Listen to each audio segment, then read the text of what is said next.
जय हिंद दोस्तों, स्वागत है आप सभी का इस वीडियो में। मैं हूं मयूर मोगरे। तो महाराष्ट्र में एक बहुत ही जबरदस्त पॉलिटिकल टर्मोइल जो है वो हमें देखने को मिल रहा है। मतलब जो प्रेजेंट सरकार है वो गिरने की कगार पर है। अभी हाल ही में जो चीफ मिनिस्टर है महाराष्ट्र के उद्धव ठाकरे साहब, वो फेसबुक लाइव आए थे जिसमें उन्होंने हिंट दी है कि शायद अब वो रेसिग्नेशन जो है वो दे सकते हैं। उन्होंने अपना जो चीफ मिनिस्टर बंगलो है वो छोड़कर जो उनका उनका जो घर है, जो निवास स्थान है, उस पर वो शिफ्ट हो रहे हैं।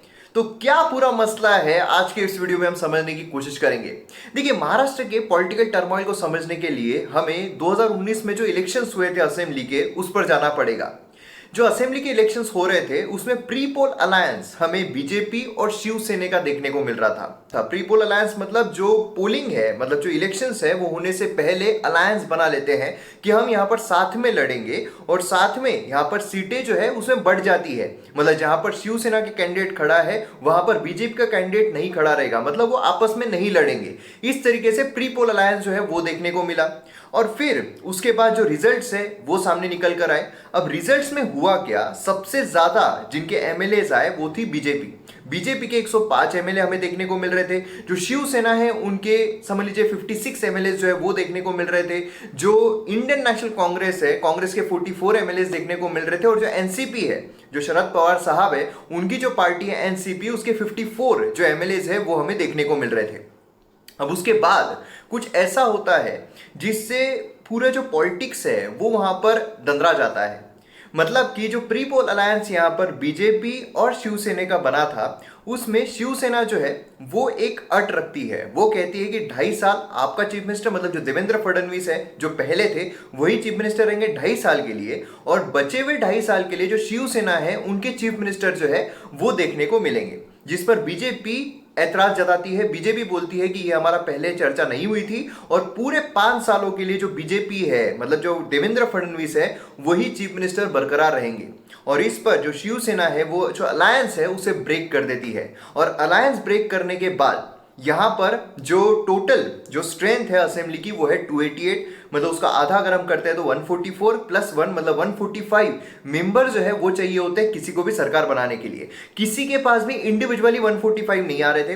लेकिन जो प्री पोल अलायंस था, जो बीजेपी है और शिवसेना है, उनका अगर दोनों का साथ में मिला ले तो 105 + 56 मतलब आराम से 146 का मार्क जो है, 145 का मार्क वो क्रॉस कर रहे थे, मतलब वो सरकार बना सकते थे। लेकिन ये प्रॉब्लम आने की वजह से अब यहां पर सरकार किसकी बनेगी ये कंफ्यूजन, और ये जो कंफ्यूजन है काफी दिनों तक चलता रहा। और फाइनली कंफ्यूजन सॉल्व हुआ जब जो शिवसेना है उन्होंने अपना अलायंस बीजेपी के साथ कंप्लीटली ब्रेक कर दिया। और जो बचे हुए 3 हैं, मतलब जो शिवसेना है, एनसीपी है और कांग्रेस है, क्योंकि इनके अगर कंबाइंड हम देखें तो ये 145 का मार्क जो है वो क्रॉस कर रहे थे, प्लस कुछ इंडिपेंडेंट जो है वो भी उनके साथ शामिल हो गए।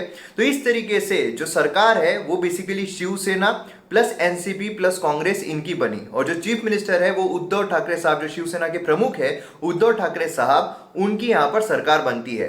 अब ऐसे समय पर जो शिवसेना है उनकी काफी आलोचना भी की गई, क्योंकि जो शिवसेना के जो प्रमुख रहे थे, मतलब जिन्होंने शिवसेना की स्थापना की, हिंदू हृदय सम्राट जो बाला साहेब ठाकरे साहब है, उनका ये कहना था, जब वो थे उस समय पर उनका ये कहना था कि वो कभी भी कांग्रेस के साथ, क्योंकि कांग्रेस के साथ उनकी जो विचारधारा है कंप्लीटली अपोजिट थी, तो इसलिए उन्होंने हमेशा ये कहा था कि कांग्रेस के साथ वो कभी भी अलायंस नहीं करेंगे। लेकिन यहाँ पर जो सत्ता है उसके लिए जो शिवसेना है उन्होंने कांग्रेस के साथ जो गठबंधन है वो किया। ऐसी काफी आलोचना जो है वो शिवसेना की उस समय पर की गई थी। खैर, यहाँ पर सरकार जो है वो बन जाती है। सरकार में 3 पार्टीज यहाँ पर हमें देखने को मिलती है और जो प्रमुख है, मतलब जो चीफ मिनिस्टर है, वो यहाँ पर शिवसेना के उद्धव ठाकरे साहब बन जाते हैं। अब कट टू आज हम अगर बात करते हैं तो हुआ क्या। हुआ ऐसा कि अभी हाल ही में जो मतलब समझ लीजिए कि जो एमएलसी है उसके यहाँ पर इलेक्शंस जो है वो होने थे।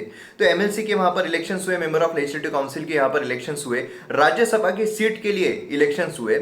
और ऐसे समय पर बीजेपी के जितने भी कैंडिडेट्स थे वो सभी कैंडिडेट्स राज्यसभा में भी चुनकर आ गए और एमएलसी मतलब लेजिस्लेटिव काउंसिल जो है वहां पर भी चुनकर आ गए।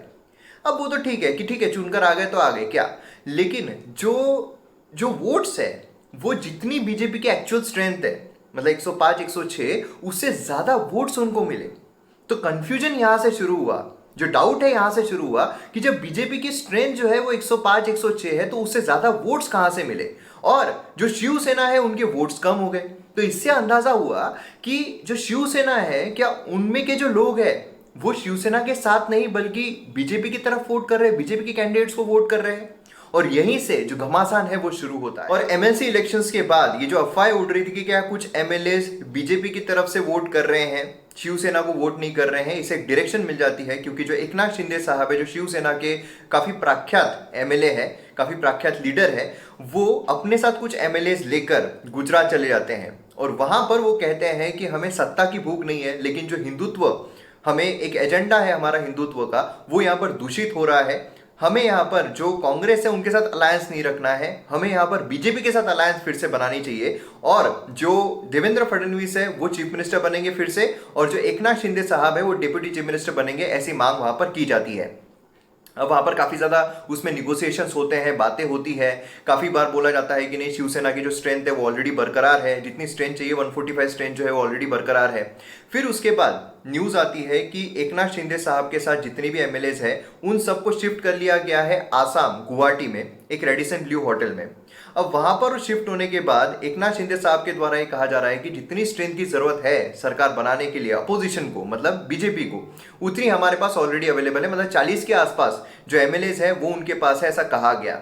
अब आपके मन में सवाल आ रहा होगा, डिफेक्शन का क्या, डिस्क्वालीफाई हो जाएंगे? अगर वो अपनी पार्टी के विपरीत जाते हैं तो डिस्क्वालीफाई हो जाएंगे। लेकिन हमें यह भी समझना पड़ेगा कि अगर 2/3 लोग, मतलब टोटल अगर हम देखते हैं शिवसेना के, तो वो 56 है। मतलब समझ लीजिए यहाँ पर 2/3 अगर हम माने तो 37, 38, 39 लोग जो है एमएलए जो है, अगर वो दूसरी पार्टी में जाते भी है या फिर दूसरी पार्टी के साथ समर्थन भी बनाते हैं तो उस समय पर वो डिस्क्वालीफाई नहीं होंगे।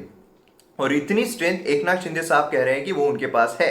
मतलब इसका मतलब यह है कि अगर 40 एमएलएज अगर एकनाथ शिंदे साहब के साथ है जो कि बैक देने वाले हैं बीजेपी को, इसका मतलब है कि जो उद्धव ठाकरे साहब की सरकार है उनके पास इतनी स्ट्रेंथ नहीं है। इसका मतलब है कि 145 एमएलएज अब उद्धव ठाकरे साहब जो एट प्रेजेंट सरकार है वो उनके पास नहीं है। तो इसका मतलब यह है कि अब बीजेपी को सरकार बनाना काफी आसान हो गया है, क्योंकि ऑलरेडी उनके पास 106 की स्ट्रेंथ है। उन्हें चाहिए कितने? सिर्फ 39 एमएलए जो है उनकी जरूरत है, और इससे ज्यादा ही जो एकनाथ शिंदे साहब है उनके पास एमएलए है, ऐसा कहा जा रहा है। तो इसलिए अब बीजेपी जो है उनको सरकार बनाना यहाँ पर काफी आसान हो गया है।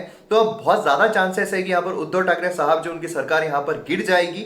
लेकिन काफी ज्यादा निगोसिएशन जो है अभी भी देखने को मिल रहे हैं, जैसे कि शरद पवार साहब जो है एनसीपी के, उनके द्वारा ये कहा गया कि सरकार जो है वो हमारी ही रहने दो, मतलब शिवसेना एनसीपी कांग्रेस की ही रहने दो, और एकनाथ शिंदे साहब जो है उनको यहाँ पर चीफ मिनिस्टर बना दो। मतलब एकनाथ शिंदे साहब जो मांग कर रहे हैं कि मुझे डिप्टी चीफ मिनिस्टर बनना है और फडणवीस साहब चीफ मिनिस्टर रहेंगे, उनको चीफ मिनिस्टर बनाने की बात यहाँ पर शरद पवार जी के द्वारा की जा रही है। देखना होगा कि फाइनली होता क्या है। जो भी अपडेट्स रहेगी वो मैं आपको बताता रहूंगा। आपको क्या लगता है पॉलिटिकल टर्मोइल किस तरीके का मोड लेगी, आप मुझे कमेंट सेक्शन में जरूर बताइए। वीडियो पसंद आता है तो शेयर जरूर कीजिए, चैनल को सब्सक्राइब कीजिए। मिलते हैं अगले वीडियो में। जय हिंद।